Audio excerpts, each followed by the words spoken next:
Hello friends, welcome to our channel. আজ আমরা মাধ্যমিক 2026 ভূগোল সাজেশন নিয়ে আলোচনা করছি। এগুলো তোমরা ভালোভাবে খেয়াল করবে, পরীক্ষার জন্য খুবই গুরুত্বপূর্ণ। এবং ফার্স্টে যেগুলো আছে ওগুলো সব 5 নম্বরের চ্যাপ্টার ওয়াইজ তোমাদের জন্য করে রেখেছি, কোনো অসুবিধা হবে না। আর ফার্স্টে যেগুলো থাকবে ওগুলো সব 5 নম্বরে, তারপরে দেখবে 3 নম্বর করে হেডিং করা আছে, ঠিক আছে?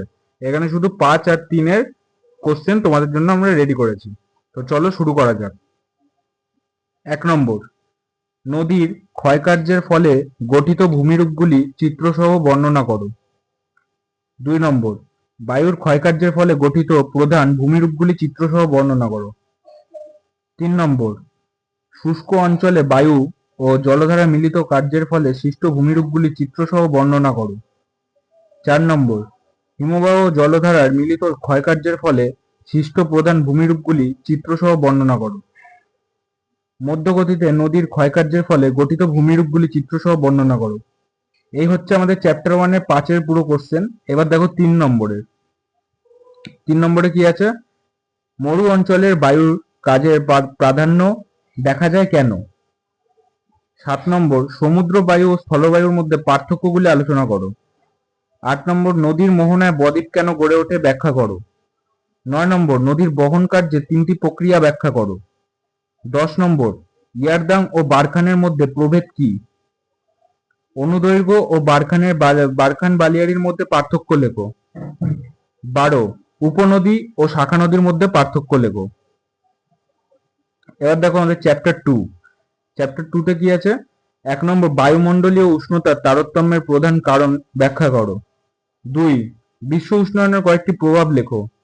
3, পৃথিবীর নিয়ত বায়ুপ্রবাহগুলির উৎপত্তি ও গতিপথ চিত্রসহ ব্যাখ্যা করো। 4, চাপ বলয়ের সঙ্গে নিয়ত বায়ুপ্রবাহের সম্পর্ক আলোচনা করো। 5, শৈলক্ষেপ বৃষ্টিপাত কিভাবে সংঘটিত হয় চিত্র উদাহরণ সহ ব্যাখ্যা করো। 6, পৃথিবীর বায়ুচাপ বলয়গুলির সৃষ্টির কারণ আলোচনা করো। 7, বায়ুমণ্ডলে বায়ুচাপের তারতম্যের কারণগুলি কি কি? 8, উদাহরণ সহ বিভিন্ন প্রকার বৃষ্টিপাত সংক্ষেপে আলোচনা করো। 9, ক্রান্তীয় মৌসুমী জলবায়ু অঞ্চলের প্রধান বৈশিষ্ট্যগুলি আলোচনা করো। 10, ভূমধ্য সাগরীয় জলবায়ু অঞ্চলের বৈশিষ্ট্য লেখো। এগুলো সব 5-এর ছিল। এবার দেখো 3। 11, ট্রপোস্ফিয়ারের উচ্চতা বৃদ্ধির সঙ্গে উষ্ণতা হ্রাস পায় কেন? 12, ট্রপোপজ কাকে বলে? 13, বৈপরীত্য উষ্ণতা কাকে বলে? 14, অশ্ব অক্ষাংশ কাকে বলে? 15, সামুদ্রিক বায়ুর শ্রেণীবিভাগ করে যে কোনো একটি বায়ুর সম্পর্কে চিত্রসহ আলোচনা করো। 16, জেট বায়ু কি, এর বৈশিষ্ট্য লেখো। 17, ঘূর্ণিবাত বা প্রতিভ ঘূর্ণবাতের মধ্যে পার্থক্য লেখো। 18, বায়ুচাপ কক্ষ কাকে বলে? 19, আপেক্ষিক আর্দ্রতা ও সাপেক্ষ আর্দ্রতা কাকে বলে? 20, নিরক্ষীয় অঞ্চলে পরিচলন বৃষ্টি হয় কেন? 21, বৃষ্টির ছায়া অঞ্চল কাকে বলে, উদাহরণ দাও। 22, উষ্ণতা বৃষ্টিপাত লেখচিত্র ভূমধ্য সাগরীয় জলবায়ু চিহ্নিত করার যুক্তি সংক্ষেপে লেখো। এবার দেখো চ্যাপ্টার 4। তোমরা সবাই জানো চ্যাপ্টার 4 থেকে শুধুমাত্র 3 নম্বরেরই কোশ্চেন থাকবে, এখানে কোনো বড় কোশ্চেন দেবে না। তো চ্যাপ্টার 4-এ কি কি আছে দেখে নেওয়া যাক। 1 নম্বর, বর্জ্যের পরিমাণগত হ্রাস কিভাবে করা যায়? 2, পরিবেশের উপর বর্জ্যের প্রভাব আলোচনা করো। 3, বর্জ্য ব্যবস্থাপনায় শিক্ষার্থীর ভূমিকা উল্লেখ করো। 4, জৈব ভঙ্গুর বর্জ্য ও জৈব অভঙ্গুর বর্জ্যের মধ্যে পার্থক্য লেখো। 5, বর্জ্য কম্পোস্টিং পদ্ধতির প্রধান কারণগুলি কি কি? 6, গ্যাসীয় বর্জ্য নিয়ন্ত্রণের উপায়গুলি কি কি? এবার দেখো চ্যাপ্টার 5-এ কি আছে? 1 নম্বর, ভারতের পশ্চিম হিমালয় ভূপ্রকৃতির সংক্ষিপ্ত বিবরণ দাও। 2 নম্বর, ভারতের পূর্ব উপকূল ভূমি ও পশ্চিম উপকূল ভূমির তুলনা করো। 3 নম্বর, উত্তর ও দক্ষিণ ভারতের নদ নদীর তুলনামূলক আলোচনার মাধ্যমে তাদের সাদৃশ্য ও বৈসাদৃশ্য নিরূপণ করো। 4, ভারতে ব্যবহৃত জলসেচ পদ্ধতিগুলি বিবরণ দাও। 5, ভারতীয় কৃষিতে জল সেচের প্রয়োজনীয়তা সম্পর্কে আলোচনা করো। 6, ভারতের জলবায়ুতে মৌসুমী বায়ুর প্রভাব আলোচনা করো।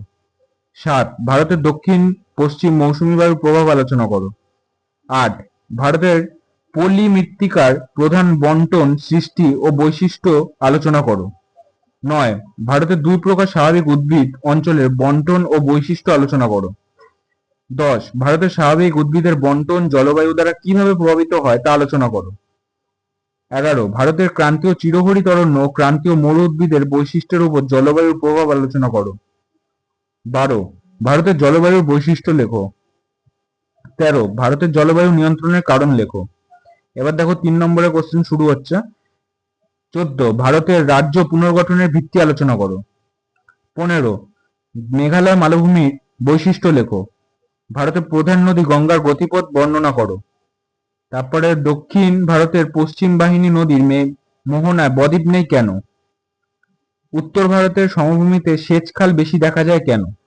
19, দক্ষিণ ভারতের জলাশয়ের মাধ্যমে জলসেচ বেশি হয় কেন? 20, সেচ বাঁধ বা বহুমুখী বাঁধের মধ্যে পার্থক্য লেখো। 21, থর মরুভূমি সৃষ্টির কারণ লেখো। 22, ভারতে প্রায়ই খরা ও বন্যার প্রাদুর্ভাব দেখা যায় কেন?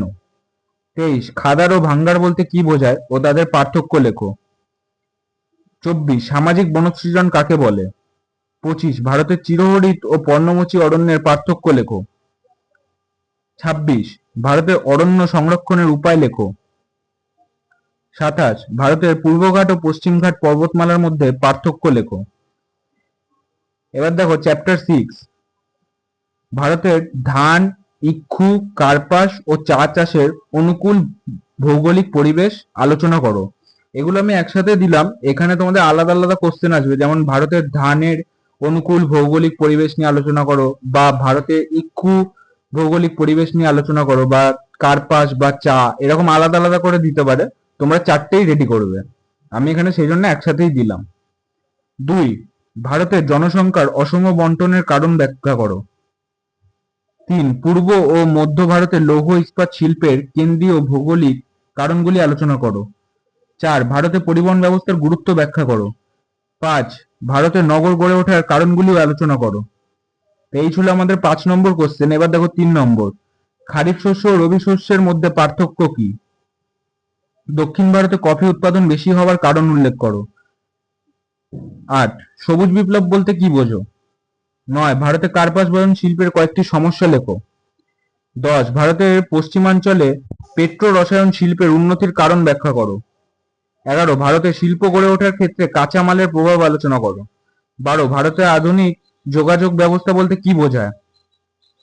এবার দেখো চ্যাপ্টার 7, এটাও জানো তোমরা যে এখানে শুধুমাত্র 3 নম্বরেরই কোশ্চেন দেবে। তো চলো দেখে নেওয়া যাক। 1 নম্বর, ভূ বৈচিত্র্য সূচক মানচিত্রে ব্যবহৃত বিভিন্ন ধরনের স্কেলগুলি উল্লেখ করো।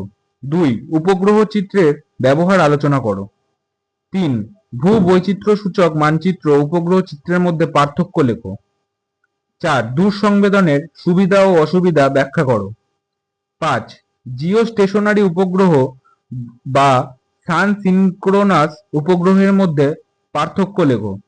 6, উপগ্রহ চিত্রের প্রধান ব্যবহারগুলি লেখো। তো বন্ধুরা, আজকের মতো ভূগোলের সাজেশন এখানেই শেষ। আশা করি 2026 সালের মাধ্যমিক পরীক্ষার জন্য তোমাদের অনেক সাহায্য হবে। যদি ভিডিওটা ভালো লাগে তবে লাইক করো, শেয়ার করো আর চ্যানেলটা সাবস্ক্রাইব করতে ভুলো না।